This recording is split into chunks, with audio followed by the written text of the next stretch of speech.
আজকে 4th June আর কি, আগামী 7th জুন শনিবার, সেই দিনকে পবিত্র ঈদুল আজহার নামাজ অনুষ্ঠিত হবে আর কি। আমি সকলকে পবিত্র ঈদুল আজহারের নামাজের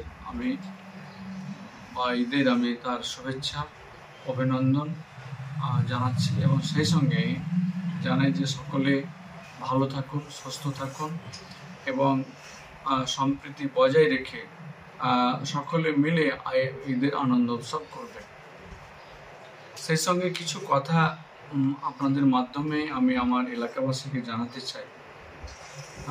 বিষয়টা হচ্ছে যে আমাদের এই ঈদুল আজহার যে নামাজ অর্থাৎ কুরবানি নামাজ আর কি, কুরবানি সকলে করবেন আর কি মুসলিম ভাইরা। আমি সকলের কাছে আমার বিনম্র আবেদন, এই কুরবানি হচ্ছে তার পবিত্রতা রাখবে, এই পবিত্র কাজে পবিত্রতাটা বজায় রাখবে না।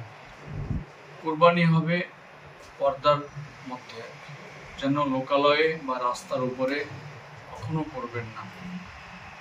কারণ আমরা জানি যে এই কুরবানি কিন্তু সবারই জন্য নয়। আমরা হিন্দু মুসলিম, আমরা একসঙ্গে বসবাস করি, আমরা একই রাস্তা দিয়ে যাতায়াত করি। আর এর যে কুরবানির যে পবিত্রতা রয়েছে, যার জন্য আমরা ঈদুল আজহার যে নামাজ পড়ে থাকি, নামাজের পরে কুরবানি করে থাকি, আমরা সেই নির্দেশটাকে সেটা ভালোভাবে পালন করি, যেন আমরা অন্যকে আমরা যেন সম্প্রীতি বজায় রাখার উদ্দেশ্যে বা সম্প্রীতিকে নিয়ে চলার লক্ষ্যে আমরা পর্দার আড়ালে করবো, কাউরি নজরে এটাকে রাখবো না। এবং সেই সঙ্গে কুরবানি করতে গিয়ে দেখা যায় যে কিছু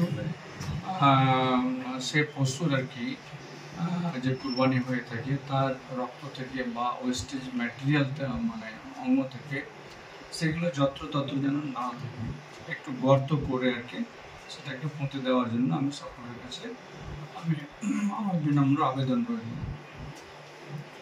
সেই সঙ্গে আরও একটা বিষয় আপনাদের মাধ্যমে জানাতে চাইছি, সেটা হচ্ছে যে ঈদের সময় আমার যে যুবক ছেলেরা বা ভাইরা, বিশেষ করে যারা 12 থেকে 25 বছরের মধ্যে রয়েছে, তারাকে দেখি যত্রতত্র আনন্দে আবেগে তারা বাইক চলাচল করে আর কি। এবং বাইকে একা নয়, হয়তো এক থেকে একাধিক 2-3জনও বসে পড়ে আর কি। এবং শুধু একই বাইক চলছে তা নয়, বাইকটা হয়তো একাধিক বাইকও যাচ্ছে, কে কত জোরে যেতে পারে, কে কত তাড়াতাড়ি পৌঁছতে পারে, এরকমটা আমরা দেখে থাকি।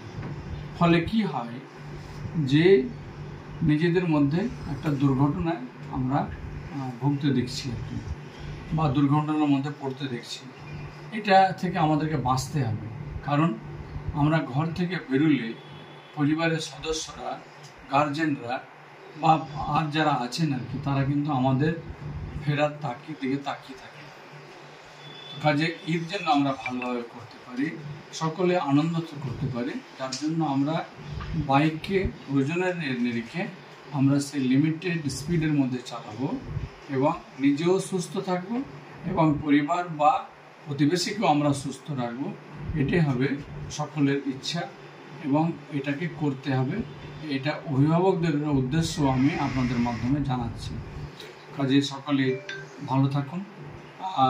সেই সঙ্গে আরেকটা কথা বলি, এই বাইক নিয়ে আর কি, আমাদের সেফ ড্রাইভ সেভ লাইফ, আমাদের পুলিশ প্রশাসন সদা সর্বদা এই ব্যাপারে তিনাদের যে রাস্তা দেখিয়ে থাকেন।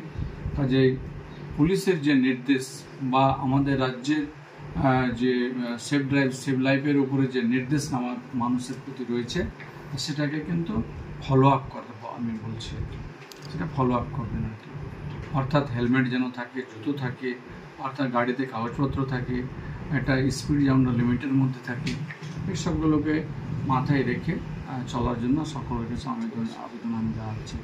পরিশেষে আরও একবার জানাই যে যেহেতু এখনও 5-6 তারিখ পরে 7 তারিখ আসবে ঈদুল আজহারে, আবারও আমি সকলকে অ্যাডভান্স আমি আমার প্রীতি শুভেচ্ছা অভিনন্দন।